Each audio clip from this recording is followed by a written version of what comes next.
నమస్తే అందరికీ. హెచ్పిసిఎల్లో 63 junior executive ఉద్యోగాలు అయితే రిలీజ్ చేస్తున్నారు. ఈ యొక్క ఉద్యోగానికి సంబంధించిన అన్ని డీటెయిల్స్ ఇక్కడ మనం కంప్లీట్గా తెలుసుకుందాం. ఈ యొక్క రిక్రూట్మెంటు లాస్ట్ మంత్లో 26 నుండి అసలు ఆన్లైన్ అప్లికేషన్ అనేది స్టార్ట్ అయింది. అండ్ దీనికి లాస్ట్ డేట్ ఎప్పుడంటే అసలు ఏప్రిల్ 30.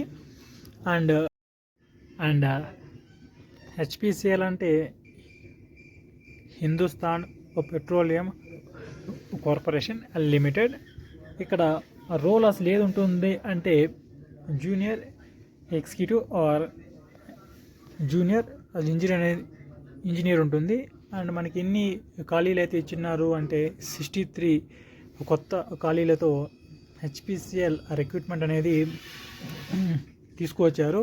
అండ్ చాలామందికి డౌట్ ఉంటుంది, అసలు ఇది ప్రైవేట్ సెక్టర్ లేదంటే ఇది సర్కారీ జాబ్ అని చెప్పేసి అందరికీ డౌట్ అయితే ఉంటుంది. కాకపోతే ఇది వచ్చి గవర్నమెంట్ సెక్టర్ అండి. అండ్ ఇది గవర్నమెంట్ సెక్టర్ సంబంధించింది. అండ్ దీనికి ఎడ్యుకేషన్ క్వాలిఫికేషన్ అసలు ఏమిరా అంటే ఆ డిప్లొమా అయితే అది కంపల్సరీగా ఉండాలి. లేదు అంటే అసలు ఎవరైనా కానీ డిగ్రీ చేస్తుంటారో 3 years అలాంటి క్యాండిడేట్స్ అందరూ. అండ్ ఇక్కడ ఎలిజిబిలిటీ అండ్ ఇక్కడ అసలు ఏజ్ లిమిట్ చూస్తే అసలు ఎవరైతే కానీ 25 కంటే లోపల ఉంటారో వాళ్ళకందరికీ అసలు ఎలిజిబిలిటీ ఇక్కడ. అండ్ ఈ యొక్క రిక్రూట్మెంట్ అసలు ఎప్పుడు అసలు ఆన్లైన్ స్టార్ట్ అయిందంటే లాస్ట్ మంత్లో 26న స్టార్ట్ అయింది. అండ్ అసలు ఎప్పుడు అసలు ఎండింగ్ డేట్ అంటే అసలు ఈ మంత్లో 30th వచ్చి అసలు ఎండ్ అవుతుంది. అండ్ అంటే చాలామందికి ఉంటుందన్నమాట, నేను ట్రిపుల్ చేయంటాను, మెకానికల్ చేయంటాను, అసలు ఏ జాబ్ రోల్ వస్తుంది సార్ అని చెప్పేసి. సో అంటే ఇక్కడైతే వాళ్ళు క్లియర్గా ఇచ్చినారు, జూనియర్ ఇంజనీర్ ఫర్ మెకానికల్ వచ్చి 11 and for electrical 17 and for chemical 1 and for safety and fire wash 28. అసలు ఓవరాల్గా చూస్తే 63 జాబ్స్ అయితే ఇచ్చినారు. సో దీంట్లో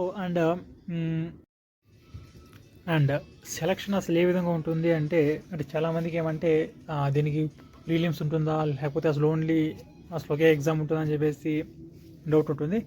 అసలు ఓన్లీ ఒక సిబిటి అసలు ఎగ్జామ్ అయితే ఉంటుంది. అది కానీ మీరు క్లియర్ చేస్తారంటే దాని తర్వాత ఒక గ్రూప్ డిస్కషన్ ఉంటుంది, దాని తర్వాత ఒక ఇంటర్వ్యూ ఉంటుంది సింపుల్గా. అది కానీ మీరు క్లియర్ చేస్తారంటే ఇంకా ఆల్మోస్ట్ అంతా క్వాలిఫై అయిపోయినట్లే. అండ్ దీంట్లో సిబిటి ఎగ్జామ్కి కట్ ఆఫ్ అయితే అసలు ఇంకా అంటే వాళ్ళు క్లియర్ కట్ ఆఫ్ అయితే లాస్ట్ ఇయర్కి డిఫరెన్స్ ఉండొచ్చు. అసలు ఎందుకు ఇంకా అప్డేట్